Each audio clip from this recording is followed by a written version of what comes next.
You're listening to What She Said on Canada Talks. Welcome back. I'm Christine Bentley with Kate Wheeler. Do we really have to talk, Kate? Could we not just listen to music here for the next half hour? Well, I could. I could, absolutely. We are joined by someone who is seriously infectious. Yeah.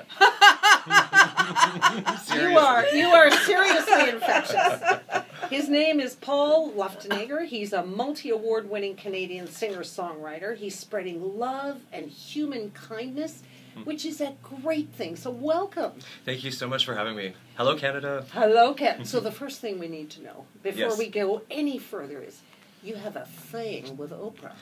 Well, I do. Yes, you I do. Now, you I need do. to tell everybody about this thing you have. Well, basically, my story is interesting in the sense that my life changed really in 2011. And with Oprah's kind of the catalyst of my change. And really, what has happened is my dad passed away by suicide, which is a pretty intense kind of thing to go through, obviously. Was that in 2011? So it was in 2011. And what happened for me, I don't know how this all kind of really synchronistically kind of aligned, but Oprah was launching her own network at that time. So basically what happened is in the process of her launching the own network, I really started watching conscious television, which is what she started really promoting. And her masterclass series of her self-interview really set the tone of my own healing after my dad passed away by suicide. So, long and short of this fast-forwarding to today, I've dedicated my most recent album to her. I'm now, obviously, an international multi-award-winning singer-songwriter, and Oprah had really changed my life in every way I can think of, really. Just by her centered around, really, her message of really self-help, I guess you could say, and self-healing. Well, she said, beautiful CDs, lovely, Yes. lovely, lovely. You bring great solace, peace, comfort, and joy. That must have been... It was an epic moment. And the way that aligned, so I should share with you how that happened. So I have fans around the world. My last CD it's called LOVE+MONEY, Love, and it's really the intention of love, be the love that you wish to see in the world. And one of my fans in Hawaii actually is, ironically, a neighbor of Oprah's, and she lives just down the road from her Hawaiian estate. And on January the 1st, she clipped my CDs to her Christmas wreath on her estate gate. And on January the 6th, she contacted this woman who helped me get my CDs to her, and left this beautiful message about my music and my work. And I know that she's held them in her hands, so that's to hear Oprah's voice on her voicemail recording, sharing this was just one of those moments that just changed my life. And it's since 2011 to get it to this point of what I do, and really my message is to create a love wave around the world from heart to heart with conscious music, creating love. So. But you were already pretty far down the road in your career in 2011. Yeah. Well, so how did it start? Let's go back. Well, basically, I've been in music my whole life, and as a musician, they say music is a lifelong journey. So how young were you? So I started I've always been in music. My mom and we came from a musical kind of family, so I've always been in music, but really I started learning music professionally probably around when I was 8. I started taking piano lessons, and from that point, the piano turned into singing as well, and I went to a choir and orchestra program in the Catholic school system, and it was kind of a separate school from the rest, and it was really just for people that are children that were musically inclined. And I went to this amazing music program, and it started in grade 5, and it went until really grade 13 at that time, OAC. And so I've been in music all along, and I sang for the Pope in Rome as a result of that. And he's now passed away, Pope John Paul II. Mm-hmm. So that was an amazing experience. So music really opens doorways to so many things. And in keeping music in schools for me is one of my I really want to share that with the importance of everyone. Tackling Stephen Harper on that, right? Well, music matters, and I think that music really is the best blessing of my life for sure. So tell us a little bit about Sure. about your father's struggles. What were those? So basically, with my father, suicide is one of those things where you understand suicide backwards. I always say that with people. And my first song that I really wrote after, I used to live in a lot of fear. And what happened after my dad passed away? Fear because, hang on, back up. Sure. Fear because of? Well, fear just because of, I would say I was scared in the sense of music never being able to provide really enough money to thrive at life. Mm-hmm. So I've worked in Toronto. I used to work for Hewlett-Packard at their head office. So I've worked in the corporate world as well. And music's always been on the back burner as an adult. So what happened for me is after my dad passed away, I kind of went through this shift, I guess you could say, where music had to be the forefront of my life, and I really didn't have a choice. And music really became the catalyst for my own healing. And I did a little bit of a life review, for lack of better words, and went back through all of my life and realized that around 12, I became very scared. Someone told me that the arts didn't pay, and I believed them. And ironically, in some cases they don't. Well, and that's very true. And the reality is that I feel very much that I became aligned with my purpose again after my dad passed away. And he used to love my music and always say, you're amazing. And I just started listening to the inner voice within myself, and really just put music, instead of being on the back burner, I put it on the front burner, and really turned up the volume. And it's funny because when you go through a challenge in life, like suicide or a life-altering kind of experience, like any sort of trauma or change, you have an opportunity really to make the best of it. And that's really, I made that choice the day that my dad died, really. And now, fast forwarding to today, music has changed everything. And I really do have a worldwide fan base. This album was paid for by my fans. I am an independent musician, so I have produced and paid for everything myself with my fans' help through a Kickstarter campaign, this last one. And this was produced by an award-winning Canadian producer named Aaron Chattervetti. I don't know if you've heard of him, but he's amazing. It was recorded actually not too far away from here, near the studio. And it's been really...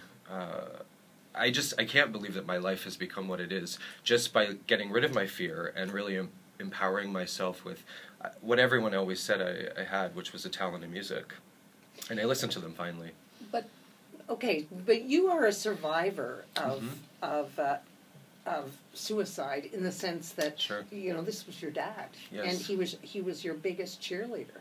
He was. And do you understand what happened? Because you said a few moments ago that you understand suicide backwards. Yes. Well, it's that absolutely, and I think that I understand my father more now that he's passed. And if something happens, I had never really experienced a loss of a loved one that was close to me. Grandparents, in the great-grandparents passing, it's a different experience. My dad was 56 when he passed away, and I have to say, with suicide, the thing that I realized is I understood my dad's life, because he did have some struggles in life sometimes, but overall, he was a very happy person, and I don't know what happened in his life, but I know that I've read some stats on men in their 50s, and suicide, sadly, is quite high in men. And what I've learned now is that I feel very much that men need to be empowered by the sense of having the right or the ability to show emotion. And, one of the things that I've discovered I'm gay, so I've always I had to come to terms with who I am long ago, and I've always been allowed to have my emotions, so that was been a blessing in my life. Right. So what I saw in my dad is, he didn't cry a whole lot. He also never talked about, his father actually took his own life when my dad was 9. So my dad struggled with a lot of things, but fast forwarding to me now being, the third kind of, I guess, progression of timelines in our family, I know that I had to heal this suicide pattern in our family. And the thing that has happened is I really believe that men need to be encouraged to have emotion. And women, women definitely are women have changed my life in the sense that strong women and being gay and the emotional aspect of me being who I am and being allowed to be who I am really women have changed me. And I want to share with men that to be a powerful man, you have to be able to have emotion and let your emotions be part of your life, and to be okay with sharing that, whether that be crying. I think we tell our children often, like, don't cry if you're a boy. You know, as a boy, you hear that often. Suck it up, be strong, and quite frankly, I think it's important to not say that to children that way, because I think it matters for children to be able to express themselves. Whether they cry, people cry. Mm-hmm. Yeah. So it's funny because women get told, you know, crying at work is like definitely out, and men just wouldn't do it. So I mean, you do, if you go into the bathroom, you may run into somebody that is in the bathroom fixing their mirror because it's the only safe place for them to have a little cry, and it could be a personal matter, it could be, you know, something that is work oriented, but it's very hard to. I mean, you know, how many times have you gone in? There's someone like there going, and you're like, okay, you need to talk, like stay there. But your first album, you reached out as well with an LGBTQ positive song. Yes, this is actually, so my album before Love Expanding Love was called Diamond Light, and this song, I write conscious music in the sense that every song I have on all of my albums is really to inspire something from within yourself, all really the path of the heart, if you will. And you know, I now work with quite a few thought leaders through California and whatnot, and really this music is kind of new in the sense that it's a new genre that's developed by a few people, really. And I'm one of the people that believe that music has a lot of power. And, you know, you look to John Lennon, I mean, he's known for love. And I love the idea of that music as a catalyst, like for social change, for instance. I actually have been honored by the Songwriters Association of Canada, SAC, for my ability to write social change music. My first song, Beautiful World, on Diamond Light, is actually used by suicide awareness campaigns really across the world. The Okanagan Suicide Awareness did a video recently that they're going to be releasing, actually, as a public service announcement, with that song as the focal point. So there's lots of things in this album, and back to the LGBT question that you had asked, I wrote a song really about my own experience being gay. And I think that, you know, it's, if you listen to that song, it's really, as a little boy, I knew I was gay all along, but I wrote a song about that. And I remember when I was about 16, I started dabbling with the idea of that, and it took me until I was 35 to write that song, and it's powerful, and a lot of people have related to it, and it's... But your family knew. Your family supported you? Yes, of course, yes. That was where you had that you said before, the emotions. And how is your mom coping with everything? Yeah, she, one of the things with healing is it takes, you know, grief is one of those things that takes as long as it's going to. And I know with the baby boomers, kind of, my mom's kind of in that category, my dad was as well, and I know that I think that it's, as a healing with my mom, to answer your question, it just takes time naturally, and you have to let it surface slowly, and you have to really find your self-worth to heal in grief. I think it's really the most important thing I've learned, and thank goodness for healing. Well, Paul, we hope you can stay with us. We're going to take a short break and come back and talk about love, expanding love. It sounds like a great subject. This is What She Said on Canada Talks Sirius XM. You're watching What She Said on YouTube. Welcome back. We are in studio, and we are talking to the multi-award-winning international singer and songwriter Paul Luftenegger. That title, it goes everywhere with you. It does. So awesome. It's my mantra. And well, you should be boosting yourself, but your fans boosted you with this Kickstarter campaign. How did you go about asking? That must have been an interesting premise. Yeah, it was kind of one of those things where, you know, obviously because I'm not a signed artist, I had to pay for everything myself, and I broke this album into two, essentially. The first one was the first section, and Love Expanding Love was the second. I paid for the first one, and really, someone had suggested I do a Kickstarter campaign, and they say that when something comes through, listen. And I've learned that, you know, when people tell you things, you should listen to them sometimes and believe what's being said. And really, I listened, and I put this out there on a Kickstarter campaign, and I was a little bit nervous because you have to set a goal. And if you don't, well, and I think I set $4,400 as an angel number, actually 44, I read that somewhere. And really within, I couldn't believe hundreds and hundreds of dollars were just streaming in. It turned into thousands, 2000s. And I have to say, it was one of those things where I was quite shocked at how fast it really happened. And the thing that happened is people wrote in amazing. I mean, I received so many letters anyways with my fans, but I mean, one of my songs is used in a women's group setting. It's called "Put Your Hand on Your Heart," and the message is actually "Put your hand on your heart and say I love you" to yourself. And you know, this women's group gets together, and I had this letter come through from this therapist who has all of these women draw a hand, trace their hand on a piece of paper in the setting, in the group setting, and write down intentions of positive love. And then this woman actually puts my song, "My Heart" is the song title, on, and she's shared how I've changed really her group and her work by just that self-worth. And you know, it comes back to my dad with suicide. I believe everything is connected together really with my intention with music, and you know, that Kickstarter campaign, it gets people involved, and people, I think, you know, music is one of those things where we've changed so much in our world, and music's changing as well.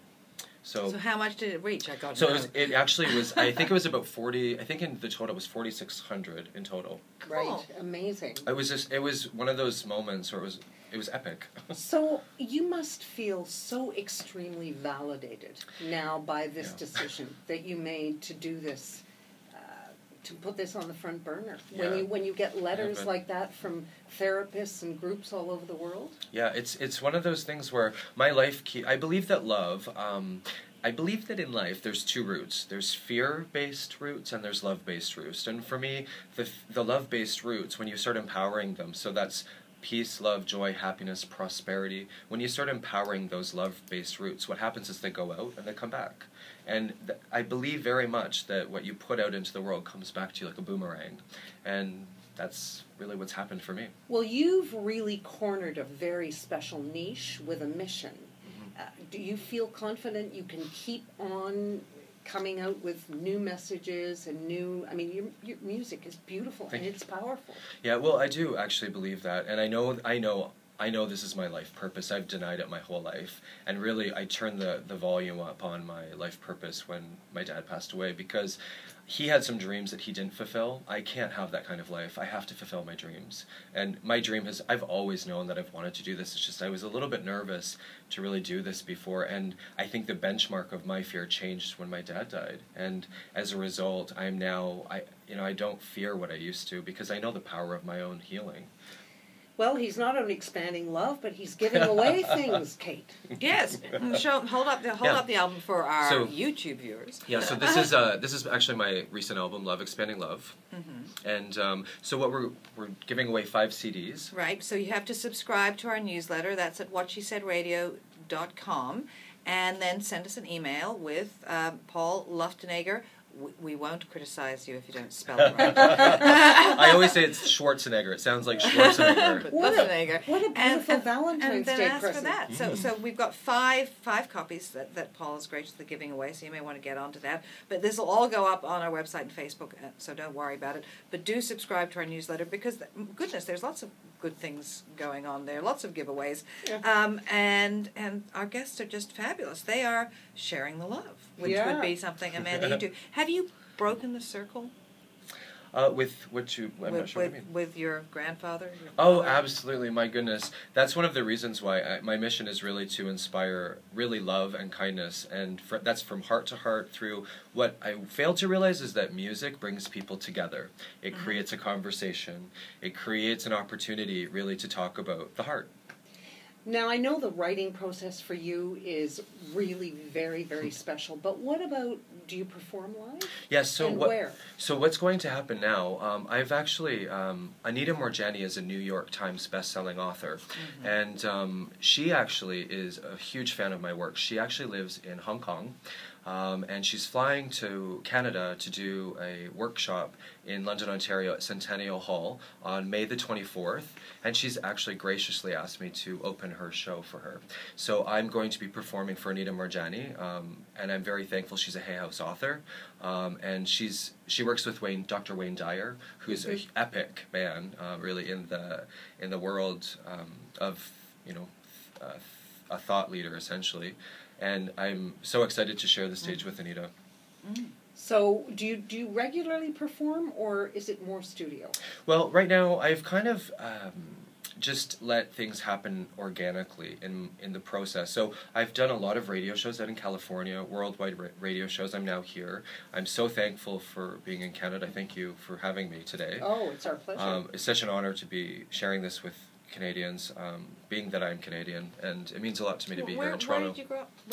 So I'm from London, Ontario. I grew up in London, Ontario, and I actually lived in Toronto for a number of years in my 20s and early 30s, and really Toronto. I recorded my album in Toronto as well. So Toronto has such a special place for me in my heart.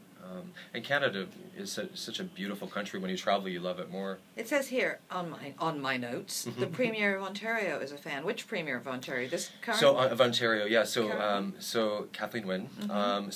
She actually wrote me a letter with my Beautiful World song, which is a public service announcement that I had put out about suicide awareness. So she wrote me a beautiful message, just and honored what I'm doing, and just really. And from Kathleen Wynne to the Prince of Cambodia, I have no segue. So let me ask you. Sure. You said that you were kind of hesitant to get into this because you were told you would never make a living. Are you making a living? I am. Oh, there you go.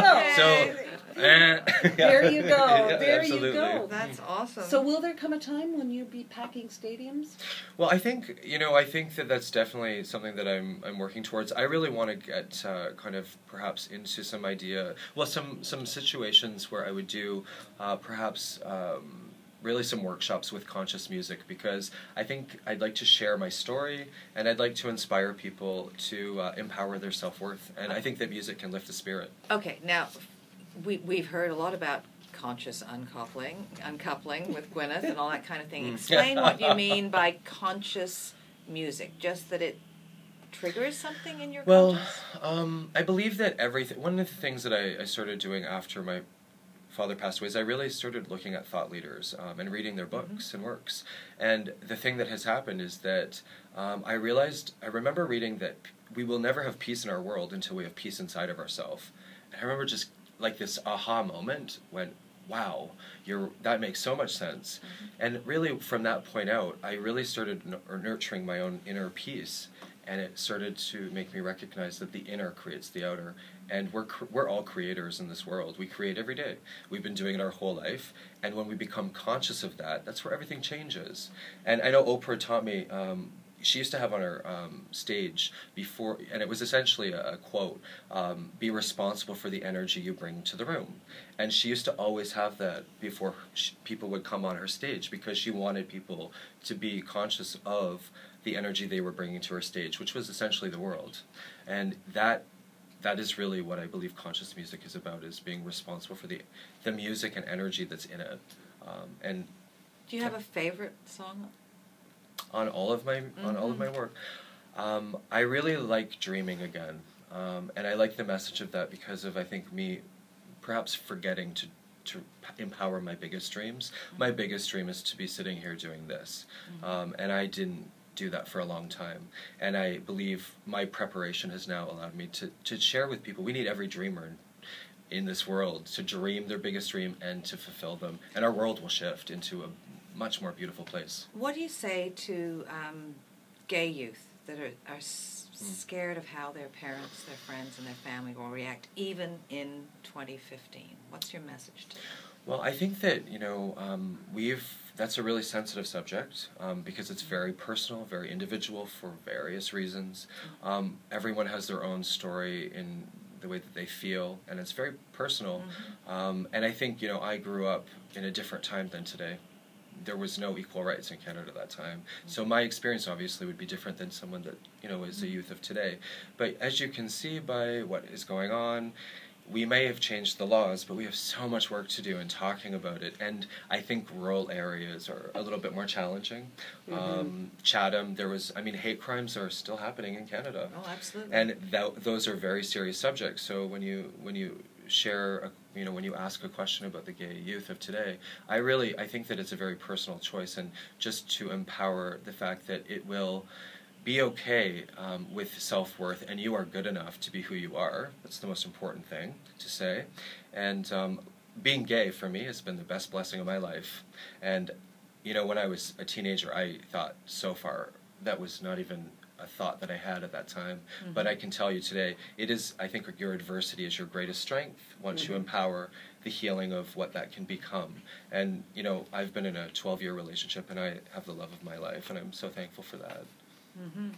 I've been in a 25-year relationship, and I'm thankful for that. He's a good guy. Thank God for love. Yeah, absolutely. And thank you for offering to give our listeners... my honor. Absolutely. Your CDs. That's awesome of you. And thank you so much for joining us. And where can people find you? Your so website? My website, because my name is so long, I've put together it's really simple. It's bekindness.com, like a bumblebee to pollinate kindness.